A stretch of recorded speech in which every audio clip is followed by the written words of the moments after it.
ഉത്തർപ്രദേശിൽ നടക്കുന്ന കൊടിയ അഴിമതി, ഉദ്യോഗ തലത്തിൽ നടക്കുന്ന കൊടിയ അഴിമതിയെക്കുറിച്ച് ആരും ഒന്നും തന്നെ ഉന്നയിക്കുന്നില്ല. ബി അഴിമതിയിൽ മുങ്ങിക്കുളിച്ചിരിക്കുകയാണ്. എനിക്ക് വിഷമമുണ്ട് ഇത് തുറന്നു പറയുന്നതിൽ. പക്ഷേ യാഥാർത്ഥ്യം ജനങ്ങൾ തിരിച്ചറിഞ്ഞിരിക്കുന്നു. ഇനി പറഞ്ഞാലെന്ത്, പറയാതിരുന്നാലെന്ത്? കൃത്യമായി പറഞ്ഞിരിക്കുകയാണ്. യു പിയിൽ യോഗി ആദിത്യനാഥിൻ്റെ ക്യാബിനറ്റിലെ മന്ത്രിയായിരുന്ന സോനം കിന്നാർ. അവർ സഹമന്ത്രിയാണെങ്കിൽ പോലും അവർക്ക് പിന്നാക്ക വിഭാഗങ്ങളുടെ ഉൾപ്പെടെയുള്ള കാര്യങ്ങളുടെ ഉത്തരവാദിത്വം ഉണ്ടായിരുന്നു. യു പിയിൽ മന്ത്രിമാർക്ക് വിലയില്ലാതായിരിക്കുന്നു.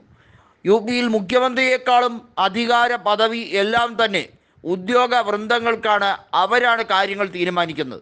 അവർ ജനങ്ങളുടെ ഒരു രീതിയിലുള്ള പരാതിയും പരിഹരിക്കുന്നില്ല. ഒരു ഓഫീസിൽ പോയാൽ നിങ്ങൾക്ക് ഉണ്ടാകുന്ന അവസ്ഥ എന്നത് പരമദയനീയമാണ്. ഈ അന്തരീക്ഷത്തിൽ എനിക്ക് രാജിയല്ലാതെ മറ്റൊന്നും ഇല്ല എന്ന് തന്നെ സോനം കിന്നാർ പറഞ്ഞിരിക്കുന്നു. ഇത് ഞാൻ അമിത്ഷായെ കൂടി അറിയിച്ചിരിക്കുകയാണ്. യു പിയിൽ എന്തെങ്കിലും അടിയന്തരമായി ചെയ്തില്ലെങ്കിൽ BJP എന്നേക്കുമായി അധികാരത്തിൽ നിന്ന് നഷ്ടമാകും എന്ന് മാത്രമല്ല, ഈ രീതിയിലാണ് മുന്നോട്ട് പോകുന്നതെങ്കിൽ BJP യു പിയിൽ അപ്രസക്തമാകും. അത് എഴുതി വെച്ചോളൂ എന്ന് തന്നെയാണ് അവർ പറഞ്ഞിരിക്കുന്നത്. നമുക്കറിയാം, യോഗി ആദിത്യനാഥിനെതിരെ മുറവിളി കൂട്ടിയിരിക്കുന്നു കേശവ് പ്രസാദ് മൗര്യയും അനുകൂലികളും. ഇങ്ങനെയാണോ ഉത്തർപ്രദേശിൽ ഭരണം നിർവഹിക്കേണ്ടത്? നിങ്ങൾ അധികാരത്തിൽ ഇരിക്കുന്നത് കൊണ്ട് ജനങ്ങൾക്ക് ഒന്നും നടക്കുന്നില്ല. ജനങ്ങളുടെ ആവശ്യങ്ങൾ, ദൈനംദിന ആവശ്യങ്ങൾ, താഴെ തട്ടിൽ മുതൽ എല്ലാ തരത്തിലും അവർ ശരിക്കും നിസ്സഹായരായി നിൽക്കുകയാണ്. ഉദ്യോഗ വൃന്ദങ്ങൾ നടത്തുന്ന അഴിമതിയുമായി ബന്ധപ്പെട്ട കാര്യങ്ങളെക്കുറിച്ച് പരാതി പറയാൻ എവിടെയാണ് കഴിയുന്നത്? എല്ലാ തരത്തിലും ഉദ്യോഗസ്ഥരുടെ മൊണോപോളിയാണ് ഈ പറയുന്ന സംവിധാനങ്ങൾ എല്ലാം തന്നെ. അവരെ നിയന്ത്രിച്ച് നിർത്താൻ യോഗി ആദിത്യനാഥിന് കഴിയുന്നില്ലെങ്കിൽ പിന്നെ എന്തിനാണ് മുഖ്യമന്ത്രി കസേരയിൽ കടിച്ചു തൂങ്ങിയിരിക്കുന്നത് എന്നാണ് കേശവ് പ്രസാദ് മൗര്യയും അനുകൂലികളും വ്യക്തമായി തുറന്നടിച്ചിരിക്കുന്നത്. BJP പ്രതിരോധത്തിലായി കഴിഞ്ഞിരിക്കുകയാണ്. ഉത്തർപ്രദേശിൽ സംസ്ഥാന വർക്കിംഗ് പ്രസിഡന്റും പറഞ്ഞിരിക്കുന്നത് യോഗിയുടെ രാജി അനിവാര്യമാണ്.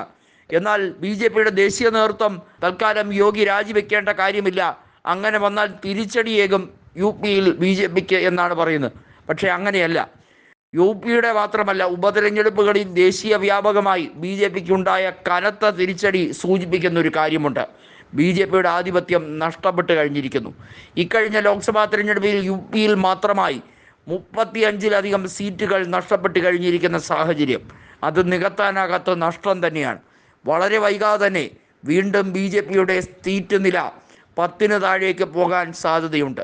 2009 അവർക്ക് കേവലം 10 സീറ്റ് മാത്രമേ 80 സീറ്റുള്ള ഉത്തർപ്രദേശിൽ നിന്നും നേടിയെടുക്കാൻ കഴിഞ്ഞിരുന്നുള്ളൂ.